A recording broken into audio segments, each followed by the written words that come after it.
What is up, dudes and lady dudes? Welcome back to Just Nuts, guys. Today I've got another one of these channeler videos. We've already done the fire one, the water one. We've already talked about the wind one that's already out, and now we're doing earth. This is the biggest one. Earth, there's a ton more earth archetypes and cards than there are fire, water, and wind. And so this one's going to have the most archetypes on here. But yeah, it's about time to go. So if you don't know how these videos work, we're going to talk about what the earth channeler would do, or I guess WYNN, and how it would just be the same thing but for earths. And then we're going to go through all the decks that I think like it could potentially apply to. So yeah, without further ado, let's start off by reading WYNN the WYNN channeler. This card is always treated as a charmer card. Not really that relevant. You can discard this card in one other wind, or in this case we'll be talking about earth, to add any earth monster with 1500 or less defense from your deck to your hand, except for WYNN channeler. Also, you can unactivate monster effects for the rest of the turn except for earth monsters. And the other effect says when an earth monster you control is destroyed by battle while this card's in the hand, you can special summon this card, and each effect is a hard once per turn. So it's a pretty cool card. The idea here is it essentially is going to let you search a lot of different earth monsters, and in a deck that doesn't need to activate any other effects turn one other than earth monsters, it's actually pretty nice. The other thing is you can discard itself to get the earth monsters, so even drawing two of them isn't the end of the world. So, starting out with the archetype, let's just get into it. We're going to start with the more important ones, I guess. First off is MELFFY. Now, MELFFY is a deck that does cool combos, gets to very sticky, hard to out boards very easily. And they have one-card combos. That is the most quintessential, like thing you look at when I'm just like, yeah, that makes this card like immediately more interesting. One card combos in this deck. The one thing I will say though is MELFFYs already have Magellan, Angeli, and Petting Sessor, all of which are one card combos. So like you've already got 9 one-card combos. Do you even need this card? Maybe not. I don't really know. That's up to you to decide, but I thought this is one of the more interesting ones. Next up, we have Sub-Terrors. Now, Sub-Terrors are kind of interesting, but also kind of not, specifically because Guru himself has more than 1500 defense, so Guru actually isn't even searchable off of this card. But you could search for the Hand Trap Fiendess, or you could search, I think you can search Nemesis Archer, because I think she's actually 1400 defense, so stuff like that. Or if other Sub-Terror monsters come into like playability, like at one point the warrior, what was his name? Sub-Terror Warrior, Nemesis Warrior, I can't remember. The other one, I think he might like fit into that. So it's just a cool archetype. Could potentially work, especially if you're drawing like extra Fiendesses. You draw an Umastrix, and that kind of unbricks him a little bit. You draw Archer, and you don't want to use her as your normal summon or something. I don't know. I'm just saying. But unfortunately, Guru isn't searchable. But definitely an all-earth archetype that is interesting to think about.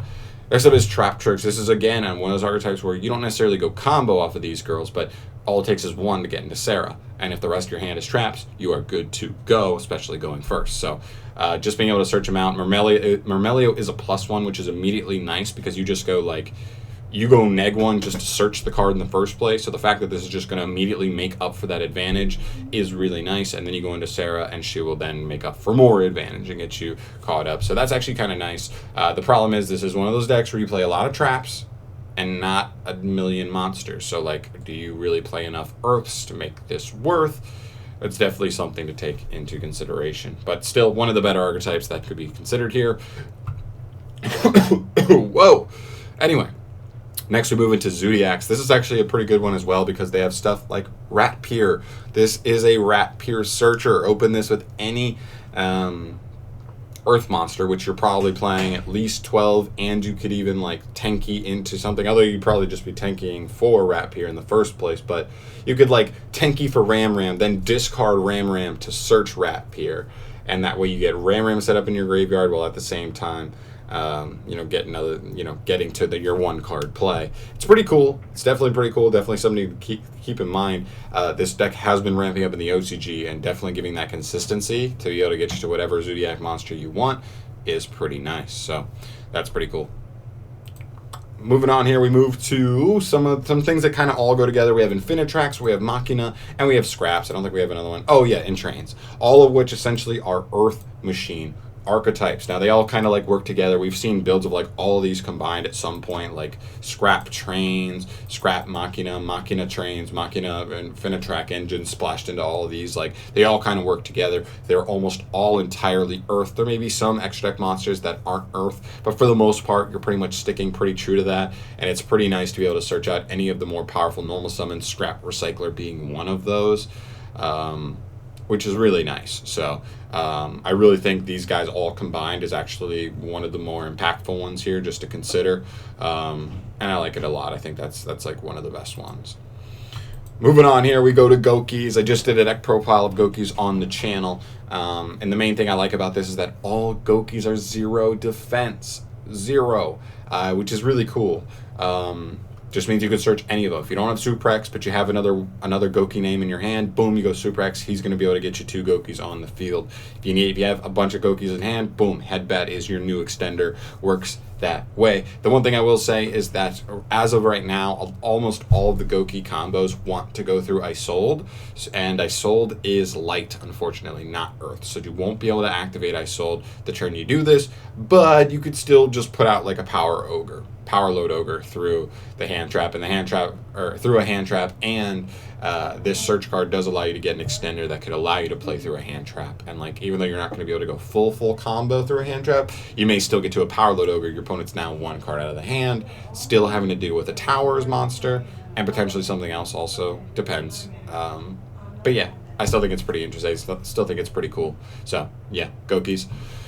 Next up, we have UAs. UAs are about to get new support. Unfortunately, you're not going to be able to search the new level 4 monster. What's his name? He's the Libero Spiker. You're not going to be able to search Libero Spiker, but you can, I believe, search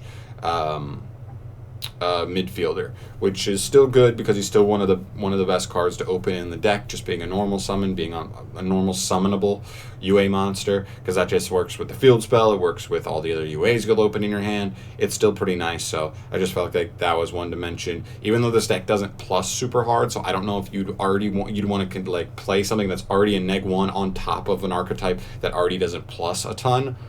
It's just something to consider, something to keep in mind, and I thought it was worth bringing up. Next up, we have MELFFY. This is a cool archetype. You can pretty much search everything in the archetype, including pretty powerful normal summons like Rescue Cat, and I believe Rescue Rabbit as well, for certain combos too, which is actually pretty cool. So yeah, I just think it makes sense to do another new archetype that kind of works pretty nicely with this. And then unfortunately you have no way to get like obedient schooled like easier, but still getting to your best normal summon is pretty cool by itself. So moving on, we've got Dino Wrestlers. This is a weird one. We're gonna get this. We're kind of into like the jank territory now. Like, Dino Wrestlers are not amazing. It's really just Pankratops. The field spell is interesting, and then the one like level 4 monster is interesting. But other than that, the archetype is not good. But if there ever was a really good play for it, this card would be helpful in helping you search out into those plays, or search Pankratops because he's 0 defense. Search the level 4 we thought is interesting because I believe he also has 0 defense, and you know, at least make use of them more consistently. So that still kind of works. Next up, we got Ancient Gears is another one. A lot of like smaller defense monsters, especially for like the normal summons. This one's pretty good. Just searches you. It's just literally a Stratos for the archetype, which is pretty nice. So yeah, I mean, it's just Ancient Warriors. Like, I don't know how hard they plus, but it could be a nice card of like, if you had a way to play around something. I don't know exactly what tools they have at the moment, but if they stopped one thing, your opponent, and this is usually like an OTK, like hard go second OTK deck, maybe search like a follow-up play, potentially. Maybe you could even just search something like Pankratops. If you're like in a going second build, search Pankratops to bait negates, or play through if you've already baited those negates, then just go Pankratops, run something over, and then still have a disruption for your opponent's turn. Just some weird interactions there that are pretty cool as well. Next up is Amazonas. This is actually a really cool archetype. When I read some of the cards, I'm like, wow, that's a good card. That's a good card. And there's like 3 or 4, maybe even 5 like good cards in this archetype. They just don't have a win condition. Their win condition is like put a monster that can't be destroyed by battle and hope that your opponent never finds a monster big enough to out it. Or never finds like a way to like remove it with the removal and just ride it out. And that's not very good. But it's a cool archetype. They're all Earth. Your best normal summon, your Princess, is searchable by this card. It's an immediate plus. You gotta love that. And yeah, it's just a cool like rogue option that you could consider. Same thing with Electromagnet Warriors. I believe it searches all of them but Gamma, which is kind of unfortunate because if you already had one of the better like normal summon ones, you would be able to still search Gamma, and then just like that's kind of an extension at that point. But unfortunately, Gamma is not searchable like that, so you know, kind of a bummer. But still, it's still cool. So yeah, I mean, I love this archetype, but this card may be worth, I don't know. I like that it discards, honestly, because you do just want to put the Magnet Warriors in the grave to set up to bring out the Berserkion, so that's another thing that's like kind of cool. Or like you discard like what's the statue guy? I can't remember what his name is. Stone Warrior. The guy who, like, if you control nothing but like earth rocks, he can just reborn himself from grave once per turn. Like, discard him to search, then just reborn that immediately. Like, actually is pretty decent. So yeah, just stuff to consider. Another cool one. Next up is Karakuri's. This could have honestly been higher on the list. I think this deck's a lot more legit than the last couple we went over, but still, it's pretty much a deck that I believe for the most part sticks to like Karakuri combos. Like, it doesn't go outside of that. Maybe there's Hulk in there, and that would be a problem because you won't be able to go Hulk under this card, as well as like Link Cross and stuff, or Rorodon, any of that. But if you are doing like pure Karakuri combos, getting into some of these cards that are actually pretty good, this card could be really good at just increasing consistency of being able to open the kind of hands that are going to be able to combo off. So still pretty cool. I like that. Next up is Crawlers. They have like the better set cards, the better ones that you want to set. It just helps you get those. It's slower archetype, but like whatevers. AMORPHAGE, this is a weird one just because all Pendulum decks kind of want to be combined with other Pendulum decks to work, but it says you can't activate Earth monster effects, so I believe you can still activate scale effects. So if you were just playing packages of like Pendulum monsters that have just like good scale effects and their monster effects don't really matter that much, at least turn one, this could still be something interesting. Desk bots, I'm unfortunately not talking about this like the synchro combos with the desk bots, but at least like a pure OTK desk bot deck could actually make use of this card just to get to the best ones, or the right combination of which ones you want to kind of do their plays, which is kind of cool. Geargia, this is a deck that I think really has a good chance of being in selection 10 in the OCG to get 3 to 4 card support. If they do, this could be much more interesting for them. They just don't have a win condition at the moment. If they do get one, however, this could be a very interesting card because it searches like the entire archetype, and they have a lot of utility actually in the archetype, so I like that. Next up is Super Heavy Samurai. The weird one with Super Heavy Samurai is a lot of their monsters have big defense stats, so unfortunately they don't have a ton of stuff that is searchable, but I don't really know the archetype, but it is all earth. They pretty much like to stick into their own monsters, so yeah, I guess it could be a good card there. I just didn't know when to throw them in. Chronomaly, kind of same. Oh, actually, this is light. We're going to skip Chronomaly. I didn't even realize this was light. We're scooping that. Naturia is another one. I just threw Exteria in here, but like I believe almost all Naturia cards are Earth. There's, if any, very few that aren't Earth. So like if Naturia, I know a lot of people love the artwork for Naturia. If Konami ever decided to do like another, like a structure deck for Naturia or something, and they actually got like a significant boost, like this could be, again, another good consistency card for them. MORPHTRONIC, they're terrible, but now they're searchable.